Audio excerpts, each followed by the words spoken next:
I'm Jamie Buckingham. Shalom from Israel.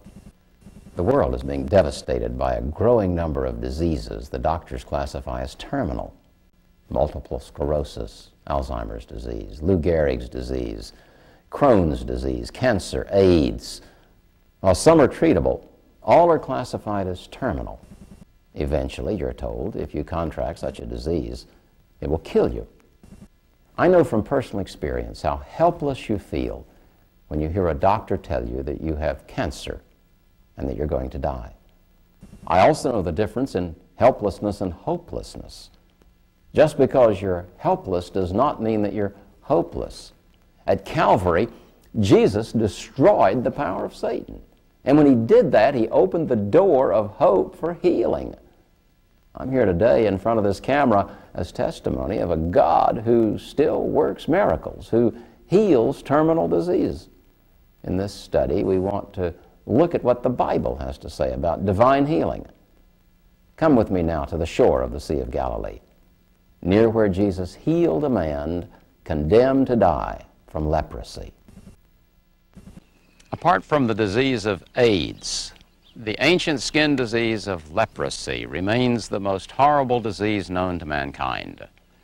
In Jesus' day, it was known as the living death. To have leprosy meant you were condemned, hopeless. I'm here at the Sea of Galilee in northern Israel. Over there is the mountain that Jesus took his disciples to teach them what was known as the Sermon on the Mount. When he finished teaching them, the Bible says, he came down from the mountainside, and a large crowd followed him. Among them was a man with leprosy, who came and knelt before him, crying out, "Lord, if you're willing, you can make me clean." Clean? He was talking about two kinds of clean. The first was physical. Over a period of years, leprosy totally devastated the human body. Skin becomes covered with glossy tumors, which produces a foul-smelling discharge. The voice becomes hoarse. The patient wheezes. His hands and feet and nose and ears all become numb. The tendons pull until the hands become as claws, and in the end, both the hands and the feet may drop off, as well as the nose and ears. And yet, the patient may live as long as 30 years in that condition before he dies. It's a horrible death. Hansen's disease, or leprosy, is now curable. In Jesus' day, however, it was known as the curse of Satan, the worst thing that could happen to a human being. The leper was not only physically unclean, he was ceremonially unclean. Lepers were especially mentioned in the Levitical law. The purpose was to protect others from catching the disease. But they were declared ceremonially unclean, and that meant they could have no fellowship with anyone else, even their family. They could only associate with other lepers. They were banished. They were defiled. They were declared spiritually dead. The leper was compelled to leave his home and wander the earth in darkness, covering his face, warning anyone who came near him, crying, "Unclean, unclean."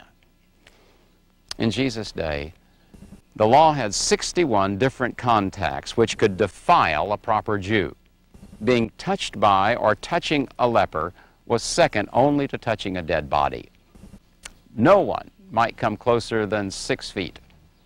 And it was illegal to speak to a leper or to have him speak to you. If a leper was upwind from a Jew, he had to stand at least 150 feet away. People, including rabbis, often threw stones at lepers, much as they would at a mangy dog, to keep him away.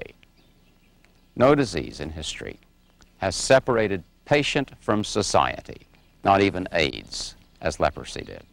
The leper was hated by others. He believed himself to be hated by God, and as a result, he hated himself. It was such a man who came to Jesus that morning. Jesus did not hesitate. He did something no other man had ever done in history.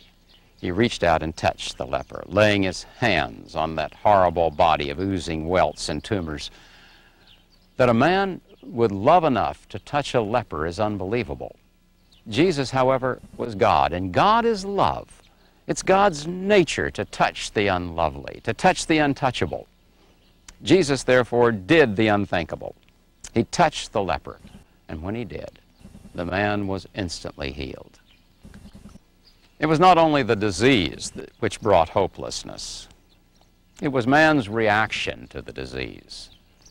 Jesus came to give hope to the hopeless.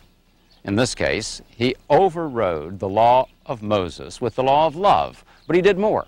He overrode the law of nature with the law of healing. He was not fearful of demons, infection, or the law. There was only one law, the law of love. The duty of compassion, the obligation of love, took precedent over all other rules and laws and regulations. No compassionate doctor sees a sick child as a menace. Rather, he sees him as a hurting child needing to be healed.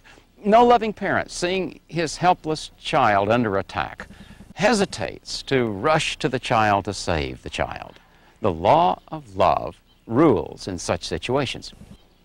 And so the true child of God will break any convention and will take any risk to help a fellow man in need, even if that man has been declared untouchable by others and declares himself unclean. Today, ask yourself some questions. You may never see a leper. That disease, thank God, is almost wiped out. Yet, we are surrounded by frightened people, the kind the world calls unclean, homosexuals, child molesters, drug addicts, the victims of AIDS. Maybe you know one of them. Maybe you are one of them. In the light of how Jesus healed the leper, ask yourself the question, what does he want me to do when I meet someone who's unclean?